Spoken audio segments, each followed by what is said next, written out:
Hello there, Mike, sorry. Let's have a look. The plan illustrates a house which consists of two spacious levels. Good. Terrace and a patio. Good. Overall, both levels cover almost 2,600 square feet. Good. Well done for using almost and rounding it up to an easy, digestible number. The two-door entry to the house, yeah, because we're talking about the specific house, so it's perfect. It's located on the south of the main level. Okay, it's not a main level, because if it was a main level, it would be any main level in singular. It's like any of them in the world.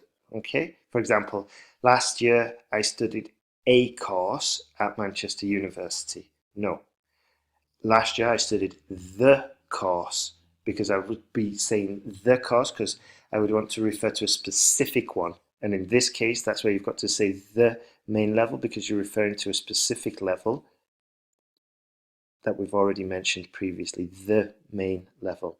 On the right side, after preposition, followed by verb in the gerund, okay? On the right side, after entering the aisle, comma, there is a spacious living room which is connected to a two-car garage on the southwest of the building. Genius. North from the living room and the garage are occupied by a kitchen. No, first of all, north and then are, okay? So you'd have to say something like, north from the living room and the garage, there is a kitchen with a nook and a separated dining area. Good. Windows of these rooms look at a patio. The windows don't look at anything. Okay. We can't say that. We'd have to say there are windows onto the patio. Yeah. A lavatory and a handy storage could be found on the right hand side from the kitchen. Okay, or the right side of the kitchen, probably better. Lavatory and a handy storage area or room could be, no, not could, it's not conditional, is it? We could say can be found on the right hand side from the kitchen, or can be found on the right side of the kitchen. Okay? There are three bedrooms upstairs, each equipped with closets in the western part of the house. Good.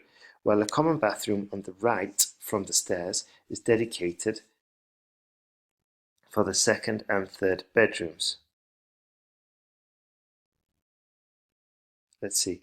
While a common bathroom on the right from the stairs is dedicated for the second and third bedrooms. Okay. Bit of a conflict there, isn't it? If it's common, then you're saying it's dedicated. I would have chosen both are correct but not together. Yeah. Well, a common bathroom is on the right of the stairs near the second and third bedrooms. The most spacious first bedroom has its own private bathroom. Okay, gotcha. Good. Close to the upper stairs, left of the aisle or corridor, maybe just to vary. Close to the upper stairs, upstairs maybe. Close to upstairs, left of the aisle or left of the corridor, there are downstairs that link with the lower level with the other space. Okay, I just delete that because we're getting in a mix over stairs, and it's not really, for looking at the plan, I don't think it's a key part of the information. And plus it's not the easiest thing to describe in English either. So I'll just skip that. That's it. Half of the lower area is covered by an activity room located on the south. The northern half of the area, good, is taken, in the northern half of the northern half of the area consists of a 4th bedroom, a laundry and bathroom. The laundry has a doorway to a terrace. Okay, has. It's true in the past, and it's probably true up to this moment in time. If you say had, you'd have to say something. The laundry had a doorway to a terrace, but then it got taken away last year. Okay, because it's something that happened in the past and not anymore. Good work, though, Mikhail. Good work. If you want to perfect these north prepositions and this type of writing, find another map or diagram to describe and do that task 1 instead. Okay, instead of the one I give you. Just as a good practice to get it drilled in and to get it right. Okay. Since the inception of civil aviation, human mobility, including tourism, has grown drastically. Good. While there are positive outcomes from travelling, the pitfalls should not be overlooked. Okay, once again, because we're talking about the specific pitfalls in this topic. Okay. Otherwise, we're talking about pitfalls in general in life. Okay, in which case, what you'd say in there, or what is inferred, is that pitfalls in everyday life, in every aspect, should not be overlooked, which is obvious. So you have to say the pitfalls should not be overlooked. Okay. This essay will consider the pros and cons of tourism for travellers and hosting areas using examples from Thailand. Good. On the one hand, visiting new countries and learning other cultures helps to become open-minded. In addition, it is generally recommended by psychologists that a change of activity and place is probably the best way to recover. Good. Moreover, tourism could economically develop the territory that attracts travellers. Good. For example, Thailand, which is famous for its beautiful nature and world-known cuisine, generates up to 70% of its GDP from tourism. Good. Therefore, there are proven advantages for visitors and hosting areas alike. Good. On the other hand, traveling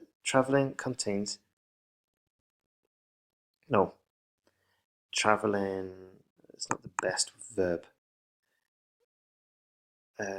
On the other hand, inherent in traveling are potential dangers for health of those visiting places with conditions that differ than in originating countries.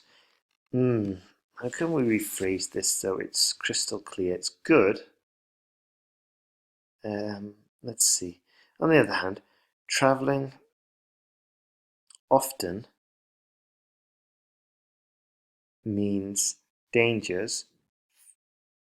health dangers. Well, traveling is this, isn't it? Places with condition. So traveling means this, yeah, visiting places. So why don't we just delete this and reorganize the sentence? So what we would say is, on the other hand, traveling to countries with lower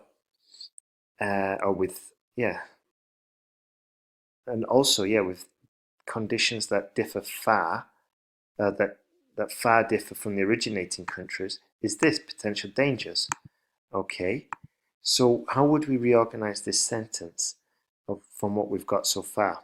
Well, we could say, on the other hand, traveling to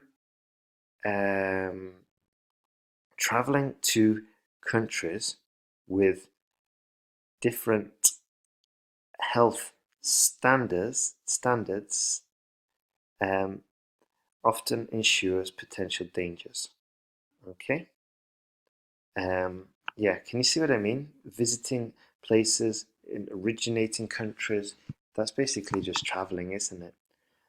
So we can't substitute or cut all of it, but we can rearrange it so we avoid redundancy and repetition. Okay. There is firm evidence that tourists are one of the most vulnerable groups of society. A number of statistical reports every year notifies. Once again, this could be rewritten. So let's see. A number of statistic reports. Okay, every year. Reference to time, usually at the beginning or right at the end, just style. Okay, every year, a number of statistical reports notify about injured and sick tourists who suffer from weather conditions they do not get used to. Okay, we're talking about, okay, I get you, from different conditions. Okay, that's fine, yeah. Moreover, crowds of visitors by themselves represent a severe, check your spelling, danger for the environment of a hosting place as well. Good. Several Thai islands have been closed for travellers since 2015 due to accumulated waste damaging local flora and fauna. Consequently, tourism could lead to unpleasant outcomes that endanger local nature and travellers' health. Good. To conclude, the aforementioned benefits and drawbacks of travelling should be noted and addressed accordingly. Proper management would allow tourists or people or whatever to enjoy the positive outcomes while limiting potential dangers. Fantastic. Good work there, Mike. You know what to do now. Implement all the corrections, update your error list, send the corrected essays back along with your 2 new ones. Okay? And have a good week. All the best.